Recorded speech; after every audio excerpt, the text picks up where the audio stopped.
इस सभागार में उपस्थित सभी आदरणीय विधायकगण, मंच पर विराजमान जम्मू कश्मीर पुलिस के महानिदेशक श्री नलिन प्रभात जी, प्रमुख सचिव गृह Shri Chandrakar Bharti ji, commissioner secretary GAD Shri M Raju,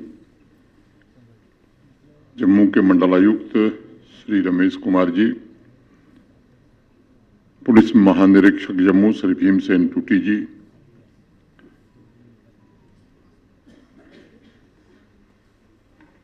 Jammu Kashmir प्रशासन के अन्य वरिष्ठ अधिकारीगण, सभागार में उपस्थित सभी शहीदों के परिजन और नियुक्ति पत्र पाने वाले बहनों, भाइयों, देवियों, सज्जनों और मित्रों, आज इस सभागार में उपस्थित सभी टेरर विक्टिम फैमिलीज को मैं सबसे पहले नमन करता हूं और इस संभाग के सभी 10 जिलों के सच्चे शहीदों को श्रद्धांजलि भी अर्पित करता हूं। जैसा बताया गया, 28 जुलाई को इसी सभागार में एक कार्यक्रम के दौरान अनेक परिवारों के आश्रितों को नियुक्ति पत्र सौंपे गए थे, जिनके परिजनों की जान आतंकवाद में चली गई थी। वह सभी परिवार ऐसे थे जो लंबे समय से गुर्बत और भय के साए में जी रहे थे। भेदभाव भरी व्यवस्था की वजह से उन्हें यहाँ दोहरी मार झेलनी पड़ती थी।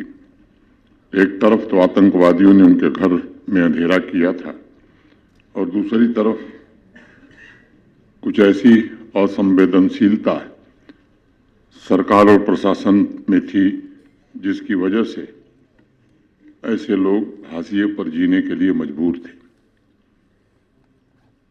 अभी इसी संसद के सत्र में एक आंकड़ा रखा गया और उस आंकड़े का जिक्र करना मैं जरूरी समझता हूं।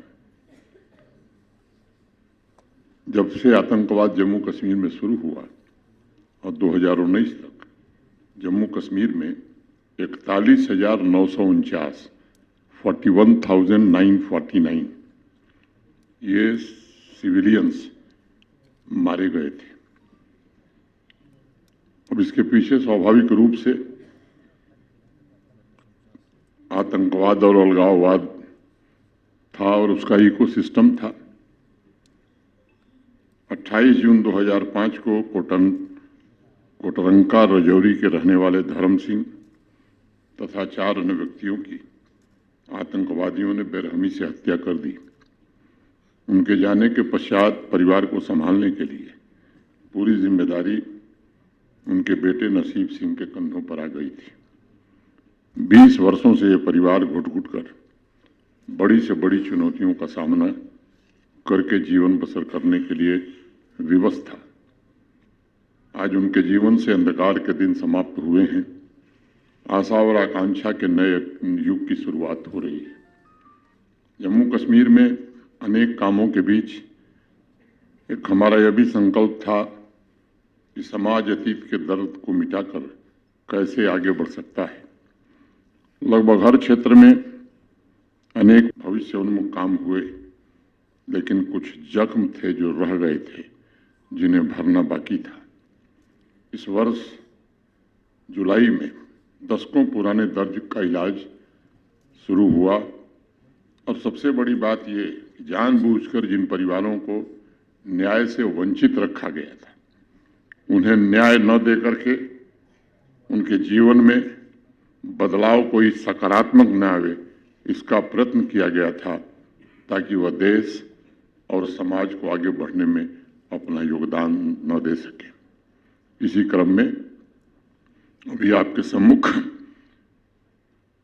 82 परिवारों को नियुक्ति पत्र नेक्स्ट ऑफ किन को उनके निकटस्थ लोगों को दिया गया है। उसमें 41 नियुक्ति पत्र ऐसे हैं जिनके परिजनों ने आतंकवाद में अपनी जान गंवाई थी। बाकी का विवरण अभी डिविजनल कमिश्नर साहब ने बताया है।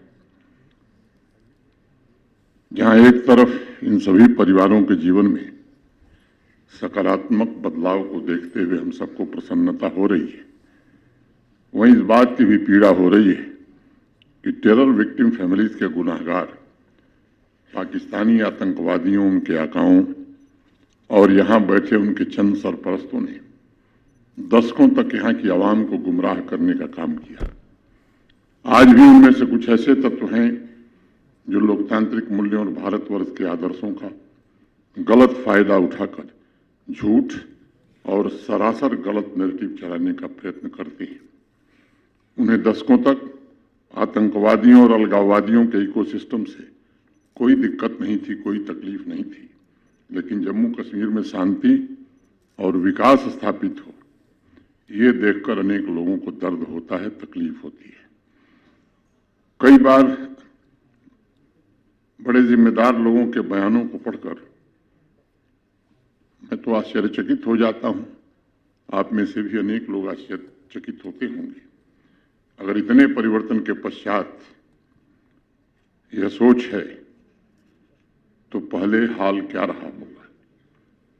व्यक्तिगत रूप से मुझे कभी कभी निराशा होती है कि विकास के महायज्ञ में अपनी आहुति देने के बजाय ऐसे तत्व विभाजन और अलगाववाद की आग को प्रज्वलित रखना चाहते हैं। मैं ऐसे तत्वों से भी कहना चाहता हूं कि जितनी जल्दी हो सके गलतफहमियां दूर कर लीजिए। जम्मू कश्मीर और देश अब पूरी तरह बदल चुका है।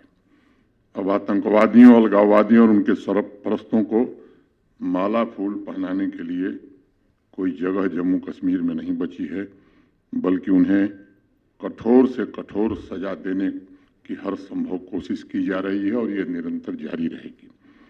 वो समय बीत गया जब झूठा नैरेटिव लोग चलाते थे कि आर्मी, पुलिस, सीएपीएफ ये फोर्सेस हमारी एग्रेसर है। अब आम जनता भी समझ चुकी है कि जिस आर्मी और पुलिस के जवानों के बलिदान के कारण जम्मू कश्मीर के नागरिकों की रक्षा के लिए जिन जवानों ने कुर्बानी दी है, उनके बलिदान स्थल को मंदिर की तरह लोग पूजना चाहते हैं। इस अवसर पर एक बात और मैं कहना चाहता हूं। आतंकवाद का एक ऐसा इकोसिस्टम यहां था जिसमें देशद्रोही तत्वों के अलग अलग रोल होते थे। एक टारगेट देता था, दूसरा गोली और बंदूक तथा पैसा पहुंचाता था, एक तीसरा था पाकिस्तान समर्थित आतंकवादी, वो गोली चलाता था, और उसके साथ मिलकर चौथा अलगाववादी तत्व यह सुनिश्चित करता था कि दर्द से जूझ रहे टेरर विक्टिम फैमिलीज की जुबान न खुले और न ही उन्हें इंसाफ मिले। ये सच्चाई है कि आतंकवादियों की बंदूक की खौफ की वजह से समाज के लोग, टेरर विक्टिम फैमिलीज और यहां तक कि प्रशासन में भी ऐसे लोग थे जो खामोशी अख्तियार कर लेते थे। लेकिन दूसरी तरफ अलगाववाद और आतंकवाद से जुड़े तत्वों को बड़ी मात्रा में सरकारी नौकरी दी जाती थी। उसी को सिस्टम में देश के खिलाफ काम कर रहे तत्वों को प्रोत्साहन दिया जाता था। शासन के कुछ लोग समय के लिए शांति खरीदने के लिए समझौते करते थे। कुछ महीने जम्मू कश्मीर सामान्य रूप से अपने पैरों पर चल सके, इसके लिए आतंकवादियों के परिजनों को नौकरी दी जाती थी। भारत के आदरणीय प्रधानमंत्री श्रीमान नरेंद्र मोदी जी तथा गृह मंत्री श्री अमित शाह जी के नेतृत्व में उस पूरी व्यवस्था को बदलने की कोशिश हुई है। शांति खरीदने से नहीं मिलती, शांति स्थापित की जाती है, और उस पूरे इकोसिस्टम की चूलें हिला दी गई हैं। उस भय को समाप्त करने में काफी हद तक सफलता मिली है, जिसकी वजह से टेरर विक्टिम फैमिलीज अंधकार और खौफ में जीते थे। इसलिए आज भी कुछ लोगों को तकलीफ होती है। वो अपने बनाए हुए भ्रम में जीते हैं और अनेक तरह की बातें करते हैं कि शांति पहले भी थी, जब सड़कों पर पत्थर चलता था, जब स्कूल, कॉलेज, बिजनेस, ट्रांसपोर्ट सब बंद रहता था। जबरदस्ती कुछ लोग अपनी आंखों पर पट्टी लगाए हुए हैं, उन्हें महसूस नहीं होता। और मैं कहना चाहता हूं 2025 में अब ऐसी व्यवस्था है कि अब टेरर विक्टिम फैमिलीज को नौकरी मिलती है। टेररिस्ट के परिजनों को नौकरी किसी हाल में दुनिया की कोई ताकत अब नहीं दे सकती है। मैं उनसे कहना चाहता हूं कि अपनी आंखों से पट्टी हटाइए। कुशासन और आतंक के दिन समाप्त हो गए। आतंकवादी और उनके परिजनों को सिर्फ अब गोली मिलेगी, टेरर विक्टिम के आश्रितों को न्याय और नौकरी दोनों मिलेगी। अलगाववादी तत्वों के साथ मिलकर चंद लोगों ने निर्दोष जम्मू कश्मीर के निवासियों पर बहुत अत्याचार किया है। अब उनके पाप का घड़ा भर चुका है। पूरे इकोसिस्टम को चुन चुनकर उनके गुनाहों की सजा दी जा रही है और आगे भी दी जाएगी। मां भारती के वीर सपूतों के जख्मों पर मरहम लगाया गया है और तेज गति से आगे भी लगाया जाएगा। मुझे इस बात की भी प्रसन्नता है कि अब 3 दशक से भी ज्यादा समय बाद जम्मू कश्मीर का समाज भी एकजुट होकर उस सच्चाई को सामने लाने का काम कर रहा है। टेरर विक्टिम परिवारों को दर्द देने वाले चेहरे पाकिस्तानी आतंकवादी और यहाँ जम्मू कश्मीर में मौजूद उनके चंद सरपरस्त और सपोर्टर थे। भय समाप्त होने के बाद टेरर विक्टिम फैमिलीज के लोग भी सामने आकर अब खुलकर बातें बता रहे हैं कि कैसे पाकिस्तानी आतंकवादियों ने, उनके सरपरस्तों ने उनके प्रियजनों की निर्मम हत्या की। रियासी के रहने वाले अख्तर हुसैन मौजूद 13 जुलाई 2005 को आतंकवादियों ने गोली मारकर उनकी हत्या कर दी। 20 वर्षों से उनकी पत्नी, 3 बेटे और बेटियों ने अत्यंत मुश्किल भरा समय गुजारा है। 15 नवंबर 2004 को किश्तवाड़ का बालन टुंडवा गांव उत्साह से भरा हुआ था। एक एसपीओ था संजीव कुमार, अपने एक दोस्त के साथ अपने पड़ोसी के वैवाहिक कार्यक्रम में जाने की तैयारी कर रहा था। 2 आतंकवादियों ने निर्ममता से उसकी हत्या कर दी। जो दिन उसके लिए खुशी का होना चाहिए था, वह एक ऐसे दिन में तब्दील हो गया जिसे कोई कभी भुला नहीं सकता। माता पिता ने अपना बेटा खोया, एक परिवार ने अपनी रोशनी खो दी और जम्मू कश्मीर ने एक अपना सूरवीर खो दिया। 20 वर्षों तक इंतजार किया उस परिवार ने। दुख भरी दास्तां और आतंकवादियों के कारनामे अब दुनिया के सामने आने लगे हैं। एक एक विक्टिम का परिवार अब पूरे सम्मान से गुजारा कर सके, यह सुनिश्चित किया जा रहा है। अब समाज मिलकर आतंकवाद का पूरी तरह खात्मा करे। मुझे लगता है ये वक्त अब आ गया है। आपने देखा होगा कि पहलगांव के बर्बर आतंकी हमले के पश्चात जिस प्रकार आम नागरिक सड़कों पर बाहर आया, उससे एक बात तो स्पष्ट हो गई कि समाज का हर एक वर्ग अब आतंकवादियों और उनके सरपरस्तों के खिलाफ खड़ा होने के लिए पूरी तरह से तैयार है। और आज मैं कहना चाहता हूं कि इस बात को गांठ बांध लीजिए कि आतंकवाद का खात्मा सेना, पुलिस, सुरक्षा बल तो करेंगे ही, लेकिन जब तक समाज पूरी तरह खड़ा नहीं होता और समाज सहयोग नहीं करता, ऐसे लोगों को एक्सपोज नहीं करता जो बेसहारा लोगों पर जुर्म ढाते हैं, यकीन मानिए आतंकवाद फिर द्रुत गति से समाप्त होता है। इसलिए समाज के प्रबुद्ध लोगों से, समाज के नागरिकों से भी मैं कहना चाहता हूं, अब ये सही वक्त है और यही वक्त है।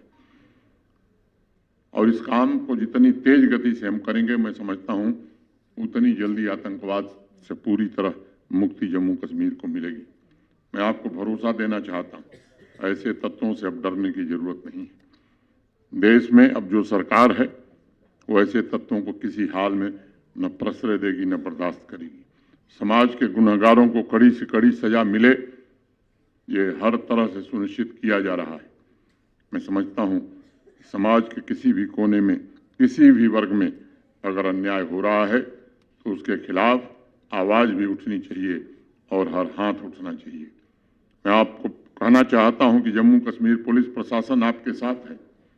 लोकतंत्र के मूल्यों और सामाजिक न्याय के आदर्शों पर चलते हुए ये जरूर सुनिश्चित किया जाएगा कि हर एक परिवार को गरिमापूर्ण जीवन जीने का पर्याप्त अवसर मिल सके। मैं सभी परिजनों के साहस और धैर्य की भी सराहना आज करना चाहता हूं कि उन्होंने इतने वर्षों के बाद भी आशा का एक दीपक जलाए रखा था।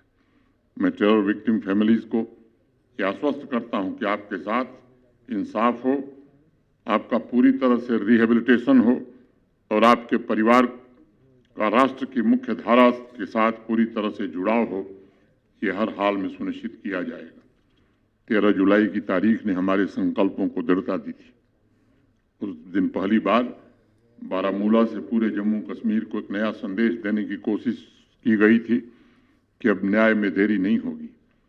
अब न सिर्फ सभी टेरर केसेस में इन्वेस्टिगेशन होगा, बल्कि ये भी सुनिश्चित किया जाएगा कि आतंकवादी और उनके सहयोगी चाहे इस तरह हों या सीमा पार हों, उन्हें उनके जघन्य अपराध की कड़ी से कड़ी सजा जरूर मिले। मैं इसे जम्मू कश्मीर में न्याय के एक नए युग की शुरुआत कहना चाहूँगा।